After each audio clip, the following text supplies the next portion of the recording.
Here at Lowell Park pregame with Derek Bender. Derek, you just got named to be a Cape Cod League All-Star. How excited are you for that? I'm super excited, super pumped. Couldn't really have done it without the coaches, without some of my teammates, and it's also really fun to have Bodine, Eblin, Vasti, Cunningham, and McShane also with me.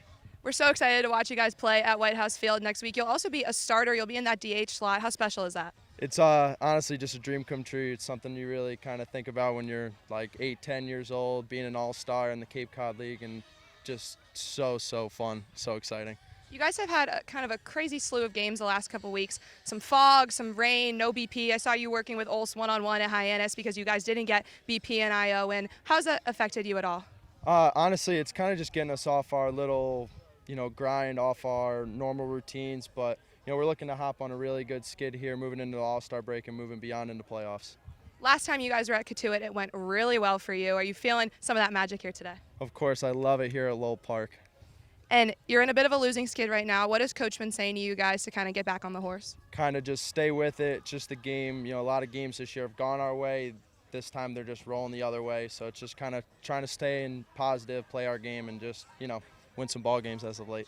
Entering the last couple of weeks here, is there anything you've been working on kind of at the plate or in the field? Just trying to really be on time for fastballs. I've gotten kind of behind late and just hitting balls into our dugout into the first base side, just trying to stay more middle of the field. Awesome. Thank you, Derek. Taking on the Kettleers for the first time in the month of July, I'm Allie Navarrete alongside Cam Manna and Matt Scalzo for today's edition of Pregame Tomahawk Talk. Cam, like I just mentioned, haven't been here in a while, but the last time these two teams faced off, it went really well for the Bravos.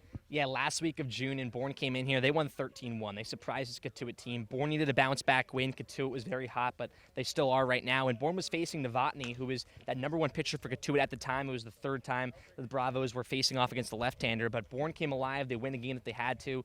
But Cotuit's been very hot since then. They've won all 9 games here at Lowell Park since that 13-1 loss against the Braves. Meanwhile, the Braves in desperate need of a big win like that today in the midst of a bit of a losing skid. Matt, what goes into getting a win here against the Kettleers today? Well, the biggest thing, and you look at that final score the last time we were here, was a 13-1 win, and that's the thing, is the offense. Right now, it hasn't been there the last few games for the Braves. 2 runs against Falmouth, 2 against Orleans, and then 3 in their last game against Hyannis, the walk-off loss at McKeon Park. It's been the offense. They've gotten off to hot starts. They struck first at Hyannis. They struck first against Falmouth, and they've been able to get runs early, just a little run here or there, but it hasn't been that consistent stretches of offense that they need. The pitching's been there. It doesn't matter who's coming out of the bullpen. They're giving solid innings, and Tristan Smith on the mound will give you confidence as well. You just got to build that offense early on and have consistency throughout the entire night. That's what they haven't had over the last few games. Yeah, you mentioned Tristan Smith. His last start, Cam, against Hyannis was fantastic. Yes, stellar. He went 5 innings, only 3 hits. There was no runs and there was no walks on 8 strikeouts for Smith. And the no walks is what you highlight there. He didn't allow anyone to get on base, and he wasn't allowing problems for himself. He was letting Hyannis beat him, which they really didn't. It was a tough loss for Bourne in that fog delay where the Harbor Hawks came back and won that one. But it was a very good start for Smith. He had 2 middle-tier starts before that, but I think that we'll see more of that here for Smith. Pounding the strike zone, working quickly, and trusting his fastball. It's Bravos and Kettleers, first pitch 5 p.m. here at Lowell Park.